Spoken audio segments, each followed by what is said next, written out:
Ahoj a vitaj na mojom kanáli Zdravý chrbát online. Dnes ti ukážem najlepšie cviky, ako si môžeš posilniť oblasť bokov a bedrových kĺbov u seba doma.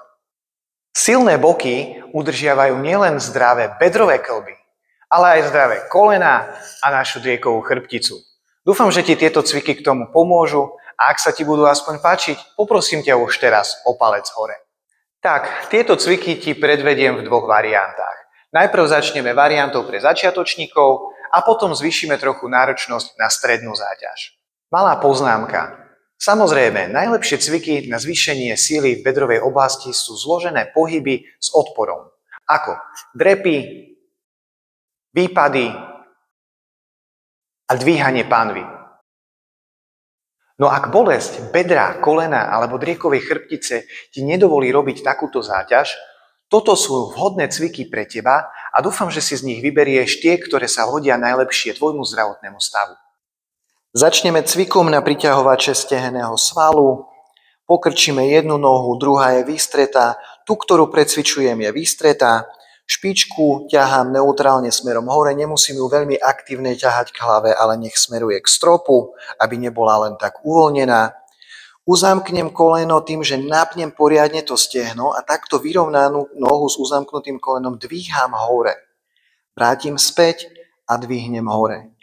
Nechcem po tebe, aby si dvíhal nohu úplne až k hlave, hoci je tam väčšia mobilita v bedrovom kĺbe, ale nechcem to po tebe, pretože sa potom stráca to napätie vo svaloch. Zastav sa približne v 45 stupňoch a potom smerom dole. 3 série po takých 10 opakovaní je vynikajúci začiatok a potom, keď sa ti zvyšuje sila, môžeš pridávať 15 opakovaní až 20 opakovaní v tých 3 sériách. Ďalší cvik je v ľahu na boku, kedy držím panvu v jednej rovine tak, aby mi zadok nepadal ani dozadu, ani bok veľmi dopredu. Kolena pokrčím do 90 stupňoch, chodidla spojím a s výdychom dvíham koleno hore. Stále sa snaž držať panvu v jednej rovine. Mal by si cítiť, ako sa ti napínajú svaly okolo tvojho bedrového kĺbu.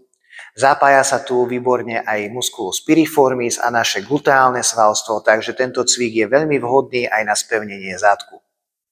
Ak si nie si istý, že či máš panvu v jednej rovine, ako pomocka ti postačí ruka, kedy si chytíš bok a s výdychom opäť, keď budeš robiť ten pohyb, tak cítiš, či ti tá panva ide dozadu alebo dopredu, alebo je v jednej rovine. Aj tu je dobrý začiatok, tých 10 opakovaní v jednej až 3 sériách a potom postupne môžeš pridávať tých 15 až 20 opakovaní. Tak a teraz sa zameriame na náš gluteus medius, čo je abduktor dolnej končatiny. Jeho sila a pevnosť nám zlepšuje stabilitu. Vrchnú nohu narovnám, spodná je pokrčená.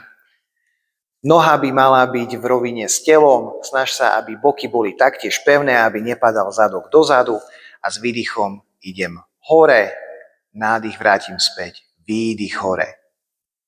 Prečo chcem, aby bola pánva pevná, je, lebo keď nám ide zadok dozadu, noha potom ide trochu dopredu a už sa viacej ten cvik sústredí na flexory nášho stehna a nie na ten gluteus medius. Takže vyrovnám pánvu, snaž sa, aby aj špička sa nerotovala hore, lebo bude mať to ten istý zlý efekt, takže špička rovno, narovnaná noha a s výdychom idem hore. Mal by si cítiť, ako sa ti napínajú svaly na tvojom boku v oblasti bedrového kĺbu.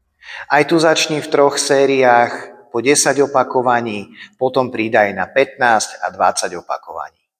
A teraz ide môj obľúbený cvik. Ak chceš vedieť, prečo je môj obľúbený, klikni na odkaz, ktorý je dole v popise alebo tu na obrazovke. Ruky si dám vedľa tela, napnem zadok a s výdychom dvíham panvu hore.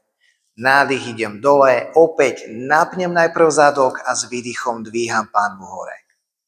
Ak je táto varianta pre teba ľahká, môžeš si ju stiažiť tým, že pôjdeš hore, ostaneš v tejto polohe a budeš vystierať nohy najprv jednu, potom druhú, čo je veľmi dôležité, aby si zafixoval tú pánvu, aby ti nepadala dole, aby to nebolo, že ide dolu, alebo že ti ten zadok vlastne padá. Vždy ostaň v jednej rovine. Je to perfektný cvik na posilnenie svalov, ktoré stabilizujú bedrový kĺb. Alebo je ešte druhá varianta, kedy jednu nohu narovnám, druhá ostáva pokrčená a s výdychom dvíham narovnanú nohu aj pánvu zároveň. Tento cvik je veľmi dobrý na posilnenie hamstringov, aj tu sa snaž držať pánvu v jednej rovine, aby ti nepadala dole. Tieto 3 varianty môžeš cvičiť najprv v 10 opakovaniach, 15 a potom pridať až na tých 20. Toto boli cviky pre začiatočníkov a my si teraz sťažíme náročnosť tým, že dodáme pohybu odpor. Môžeš to urobiť tak, že si na členok dáš takéto závažie určené na členky a odcvičíš si tie isté cviky, ktoré si videl pred chvíľou. Alebo si pozrieš môj štvorsmerový cvik na zväčšenie síly v bedrovom kĺbe, na ktorý nepotrebuješ závažie, ale tiež potrebujeme vytvoriť odpor, takže potrebuješ nejaký ten expander alebo teraband. Ja tu mám teraband, z ktorého som si expander vyrobil tým, že som si spojil 2 konce. Zober si svoj expander alebo teraband a zafixuj ho o niečo pevné. Ja využijem tento ripstol. Ty môžeš použiť napríklad pevnú nohu nejakého stola alebo napríklad radiátor. Expander máš zafixovaný, jedna noha v ňom, druhá jemne dopredu. Trup je vystretý, celá naša postúra tela je pevná. Môžem sa pridržať, ja teraz mám paličku, ty sa môžeš pridržať napríklad stoličky. Zameriame sa teraz na flexory nášho bedrového kĺbu. S výdychom priťahujem a idem pohyb do odporu, vrátim späť, priťahujem, napínam. Teraz pôjdeme do adukcie, zameriame sa na naše vnútorné stehno. Opäť stabilita, pevnosť a ideme dovnútra. Uvoľním nohu a dovnútra. Takto opakujem. Teraz si ja vymením nohu, aby bolo to lepšie pre našu kameru viditeľné. Zameriame sa teraz na hamstringy a naše gluteálne svalstvo. Ten istý princíp. Trub je pevný, celé telo je pevné a robím s vystretou nohou pohyb teraz smerom dozadu. A keďže je to štvorsmerový pohyb, teraz pôjdeme ešte do abdukcie a do strany. Opäť s výdychom. Všetky tieto cviky, všetky tieto smery môžeš začínať v tých 10 opakovaniach, potom pridávaj série na tie 3 série a potom môžeš zvyšovať odpor na tých 15 až 20 opakovaní. Výhodou tohto štvorsmerového cviku je, že nielenže posilňuješ tú nohu, ktorou hýbeš, ale zlepšuješ aj stabilitu nohy, na ktorej stojíš. Nezabudni pracovať aj na flexibilite v tvojom bedrovom kĺbe, aby si udržiaval alebo zlepšoval jeho funkciu. A ak boli pre teba tieto cviky užitočné, poprosím ťa ešte raz o like, môžeš ma začať aj sledovať a odoberať, alebo si pozri moje ďalšie videá.